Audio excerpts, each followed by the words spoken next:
और काम भी करना है, दायित्व तो थोड़ा और ज़्यादा बड़ा मिल गया। अभी ज़्यादा चुनौती क्या है करना? आपको लगता है कि ये काम पर फोकस करना बाकी है, मत बाबू का काम आगे बढ़ाना है, कौन काम सबसे देखिए, ज़्यादा जरूरी? जनादेश भी हेमंत बाबू का नेतृत्व ही मिला 5 साल के लिए, और सरकार बनने के साथ ही उसका बीच में कोरोना भी आया। 2 साल तक हम लोग कोरोना से एक दूसरे से नहीं मिलते थे। ये 2 साल में हेमंत बाबू का नेतृत्व के 4 साल बेहतर रहा। कोरोना का समय भी बेहतर इलाज की व्यवस्था किया। पूरा राज्य में कोई हॉस्पिटल में एक भी सिंगल वेंटिलेटर नहीं व्यवस्था की थी। ऐसा परिस्थिति में कोरोना जैसा महामारी, और उसमें हेमंत बाबू ने बहुत बेहतर व्यवस्था करके राज्य की जनता को भी सही चिकित्सा किया, और प्रवासी मजदूर को भी लाने का बढ़िया किया। जो हवाई जहाज से भी प्रवासी मजदूर को ला के अच्छा बेहतर नेतृत्व किया। और उसके बाद जैसे कोरोना से हम लोग कुछ उभारते आया। अच्छा, यहाँ का झारखंड प्रदेश का जो यहाँ का आदिवासी मूलवासी क्यों विकास की ओर नहीं बढ़ रहा, उस चीज़ को अध्ययन करके यहाँ का बुनियादी ढांचा को मजबूत करने के लिए ही योजना बनाना शुरू किया। जैसा स्मार्ट मॉडल स्कूल हर प्रखंड में उसका देने का निर्णय है, कुछ तो खुल गया। और ग्रामीण क्षेत्र में बड़ा आर्थिक स्थिति बहुत दयनीय है। झारखंड प्रदेश जरूर खनिज संपत्ति धनी प्रदेश हो सकता है, लेकिन ग्रामीण क्षेत्र में बड़ा दयनीय स्थिति जो देखा। तब पेंशन एक पहले सीमा था, टारगेट था कि हमको इतना देना है, उससे और किसी को नहीं देना। उसको एक नियम बना दिया, कोई भी 60 साल आपको सबको हम सवजन पेंशन से जोड़ने का काम किया कि आज पूरा प्रदेश में कोई गांव में भी पेंशन का आवेदन आपको नहीं मिलेगा। ये जो आपकी योजना, आपकी सरकार, आपके द्वार कार्यक्रम इतना सुंदर यहाँ पर उसको आवेदन दिया, तो बिचौलिए को भी जरूरत नहीं पड़ा कि हमको लिख दो 50 रुपये दे देंगे, ऐसा कोई बात नहीं है। इतना सुंदर करके उस चीज़ को सफल किया। उसके बाद विधवा पेंशन हुआ, विकलांग हुआ, नेत्रहीन हुआ।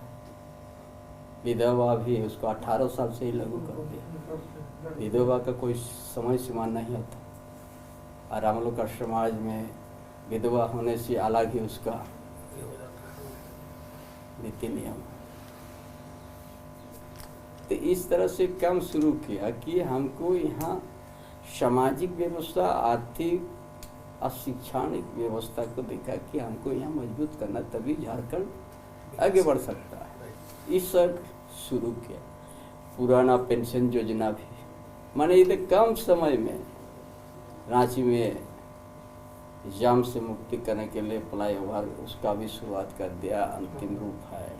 माने 4 साल तो नाम की मात्रा रह गया, 2 साल आपको कोरोना से आपको संपूर्ण लॉकडाउन कर दिया।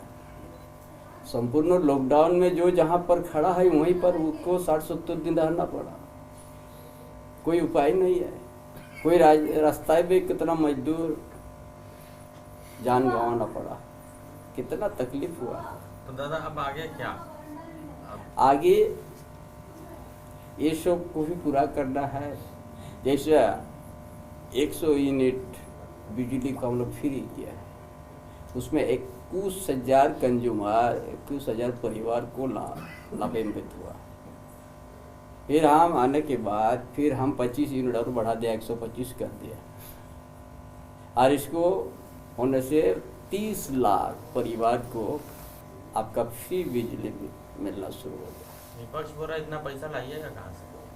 अब काम तो चल रहा है, कहीं कोई दिक्कत तो नहीं है। हम लोग कितना सुंदर हम लोग काम करते जा रहा है। हम लोग संघर्ष करके अपना पहचान को परिचय दिया है। उस तरह से उलूल जुलूल बात कर भी किसी का क्रिटिसाइज करके हम लोग नहीं किया। भाई मानुष जीवन है, कोई हम सब विधाता नहीं है। कि हम ही लोग तय करेंगे आपका आयु कितना दूर तक है, कितना दूर में आपका अंतिम होगा। इसीलिए ऐसा सज्जन का नहीं पूछना तो अच्छा है, क्योंकि हम लोग संस्कृत से आए हुए, संघर्ष करके हम लोग आए हैं। दादा पेपर लीक राजा में क्या कार्रवाई रांची होगी? जाम का बात किए, जमशेदपुर को भी जाम से मुक्ति दिला दीजिए। मैंने आप तो वहीं के रहने वाले, वहीं से आना जाना करते हैं, आपको लगता है जमशेदपुर को भी जाम से मुक्ति दिलाना चाहिए? जमशेदपुर भी है, औद्योगिक क्षेत्र भी है आदिपुर, उसको भी हम लोग औद्योगिक क्षेत्र जैसा हमने अलग पहचान देने के लिए हमने उसी दिन रीगल में बोल दिया कि औद्योगिक क्षेत्र में भी कुछ ऐसा हम करेंगे। जो आज रोड रास्ता बिजली बड़ा दयनीय स्थिति है, जिस रोड में जाएगा उतना उद्योग बोल के आपको समझ में नहीं आएगा। डबल इंजन के सरकार में तो 1.5 साल से उद्योग बंद हो गया था, मजदूर पलायन हो गया था। ये हमारा गठबंधन सरकार में तो ऐसा स्थिति तो उत्पन्न नहीं हुआ। दादा पेपर लीक मामले में क्या कुछ करेंगे आगे? पेपर लीक में अभी SIT गठन किया गया है, अभी कुछ प्रोग्रेस हुआ है, गिरफ्तार भी हुआ है, बड़ा तेजी से काम हो रहा है। टाटा कंपनी से आपका क्या अपेक्षा है? आप क्या चाहते हैं कि टाटा कंपनी किस तरह से सहयोग करे सरकार को, या कुछ ऐसा? एक दिन में सब कुछ नहीं पूछेगा, लेकिन मैंने बस जमशेदपुर से लिया, इससे थोड़ा छोटा पूछ लें। जमशेदपुर चाहे औद्योगिक क्षेत्र और उसमें हम चाहेंगे कि अच्छा वातावरण रहे और यहाँ का स्थानीय, यहाँ का आदिवासी मूलवासी को 75% नियुक्ति मिले। और ये हमारा कानून तय किया है, क्यों यहाँ का आर्थिक को कैसे सुधारेंगे,